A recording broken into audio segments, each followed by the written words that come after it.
అందరికీ షలోం. ప్రార్థన.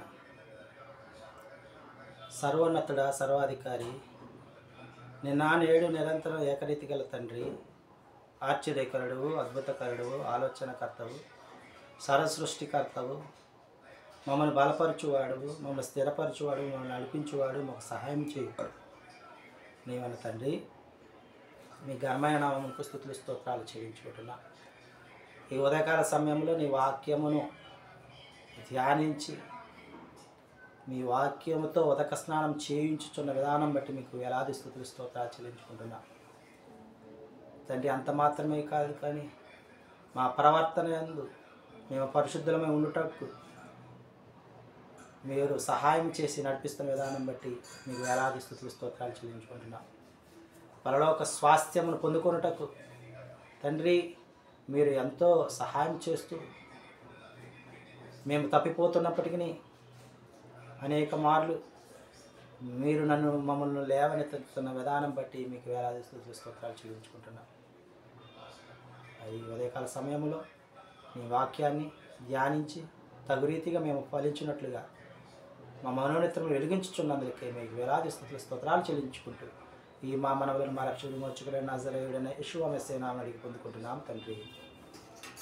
ఆమేన్.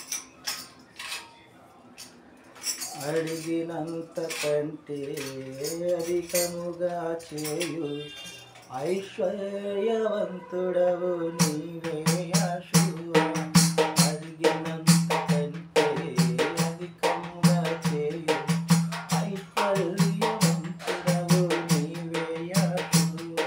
పరిపూర్ణమైన నీ దయమంతా పరిశుద్ధతకే శుభానందాలు. పరిశుద్ధమైన నీ దైవత్వమంతా పరిశుద్ధతకే శుభానందాలు. నా ప్రార్థనలన్నీ ఆలకించున్నావు, నా స్తుతితో మమ్ములన్నీ అర్పించును. నా ప్రార్థనలన్నీ ఆలకించున్నావు, నా నీ మ్రాను త్యాగమే నన్ను బంధించెను, నీ మ్రాను త్యాగమే నన్ను బంధించెను. నీ బానిసనయ్యుండును బ్రతుకు దినములన్నీ, నీ బానిసనయ్యుండును బ్రతుకు దినములన్నీ. నా ప్రార్థనలన్నీ ఆలకించినావు, నా స్తుతిలో మమ్ములన్నీ అర్పింతును. యెహోషువ గ్రంథము 24వ అధ్యాయాన్ని ధ్యానించుకుంటూ ఉన్నాం. యెహోషువ వారు ఇజ్రాయేలీలందరితో కూడా ఎలోహిం వారు వారి ఎడలు చేసినటువంటి అద్భుతాలు, ఆశ్చర్యకార్యాలు మరి ఒకసారి జ్ఞాపకం తెలియజేసే సందర్భంలో ఉన్నాము. యోర్దాను దాటి యెరికోకు మరి వారు ఇజ్రాయేలీలు రాగానే ఆ యెరికో పట్టణంలోని యజమానులు, రాజులు, అమోరీయులు, పెరిజ్జీయులు, కానానీయులు, హిత్తీయులు, గిర్గాషీయులు, హివ్వీయులు, యోబుసీయులు వీరందరూ కలిసి ఇజ్రాయేలు మీదకి యుద్ధం రాగా మరి ఆ యుద్ధంలో ఇజ్రాయేలీలు జయించినట్లుగా మనం చూస్తూ ఉన్నాం.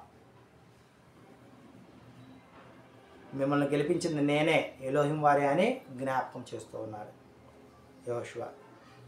మీరు సేద్యం చేయని పొలములను, కట్టని పట్టణములలో మీరు నివాసం ఉంటున్నారు. నాటని ద్రాక్ష తోటలు, మరి వేయలేని మరి ఒలీవ తోటలు పంటను మీరు తినిచి ఉన్నారు. ఇవన్నీ కూడా ఎలోహిం వారు మీకు అనుగ్రహించినవే.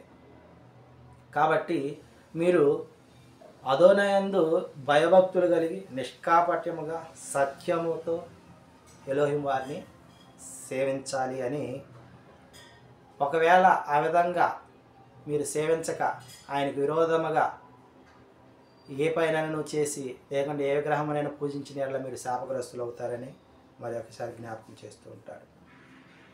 అంత మాత్రమే కాదు, అదోనేవారు మన అపరాధములను, పాపములను క్షమించువాడే ఉన్నారు, పరిహరింపువాడే ఉన్నాడు.